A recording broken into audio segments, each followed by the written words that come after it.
must make the most of the time we have, as it is by One thing we try to do when we're integrating storytelling and gameplay, something that's become a hallmark of ours, is to include nonlinear bits of narrative. Things that action-oriented players don't have to sit through, but that are available to players who want to learn more about the background of the story. Kleiner's broadcasts on the public address monitors are a good example of this method.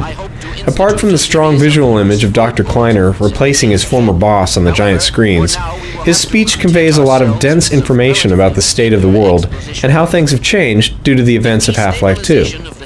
We settled on this particular location for the Kleiner cast as one of the few logical places where players can watch in peace or move on to the next encounter.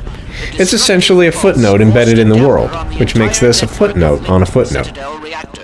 Thus, for the time being, I believe that all Combine portals have failed completely.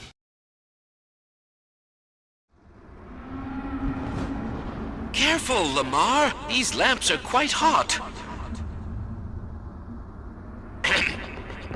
Is this on? Yes.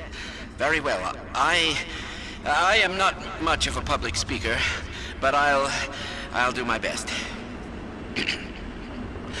Fellow citizens, residents of City 17 and environs, by which I mean sentient residents, of course, human and otherwise, although I believe there is little need to explain recent developments to our Vortigaunt allies. At any rate, first, as a matter of great urgency, if you find yourself still within the confines of City 17, you are well advised to leave the city at once by the fastest means available to you. We have restored service to much of the commuter transport system in order to carry citizens out of the city as quickly as possible. We have also established camps and triage areas in the surrounding environs. I repeat, you must evacuate the city at once. While there was certainly a great benefit in destroying the Citadel's teleport core, we have detected one rather unfortunate side effect. It would appear an inevitability that very soon now, the Citadel will be consumed in a destructive event whose magnitude I cannot currently estimate with any certainty, except to say that it will almost certainly irradiate an area of many miles radius. Therefore, I repeat, evacuate City 17 at once, if not sooner. I cannot state this without enough undue emphasis. On a lighter note, if you are already in one of our designated safe zones, I feel obliged to point out that a more fortunate side effect of the reactor's destruction is the complete removal of the Combine's reproductive suppression field.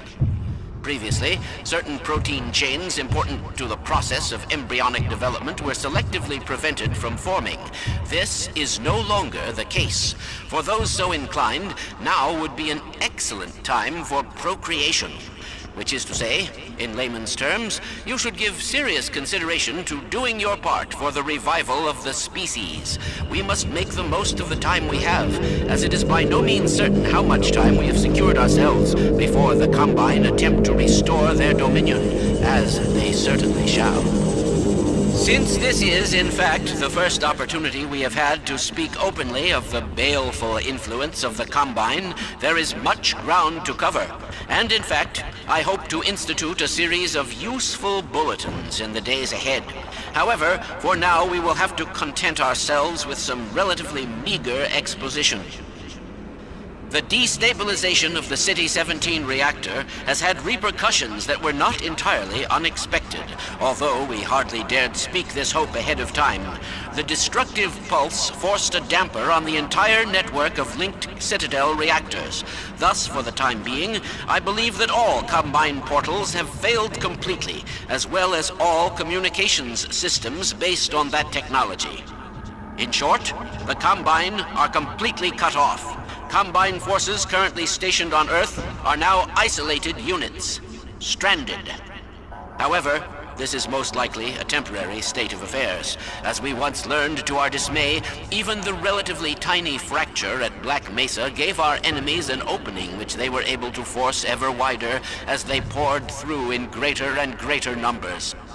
In addition to the completely xenotheric species, there are many modified post-human allies still remaining on Earth who will be doing their utmost to re-establish lines of communication and supply with the larger forces. Even so, there is greater reason for hope now than at any time in the past decade. We have made, in secret, several technological advances which we will do our best to deploy in advance of the Combine's return. We continue to diligently assemble and train a new generation of scientists and technicians. For what the Combine fear the most is not any tangible human weapon, but our will, our intellect, our ability to respond selectively and rationally to every terror they turn against us. We place our firmest hope in the human spirit, even knowing how easily it may be shattered. We have all seen friends and family crushed by the Combine. Some of our neighbors have allowed themselves to be co-opted and purged of their humanity by the military machine. And those who resisted have met a most terrible fate. Still, I cannot overstate how important it is that we retain our humanity. Only this will allow us to hold together as we must for their inevitable return, and what is certain to be unimaginable retaliation.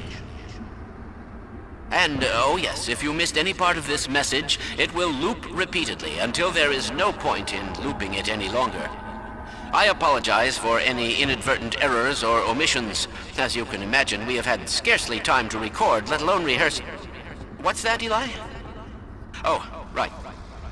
This has been Dr. Isaac Kleiner, formerly of Black Mesa, now simply a citizen, like all of you, of Earth. Let me just add to all those who can hear me now, as we struggle out of the shadow of our malefactors, welcome back to the light. Now, where did I put that calculator?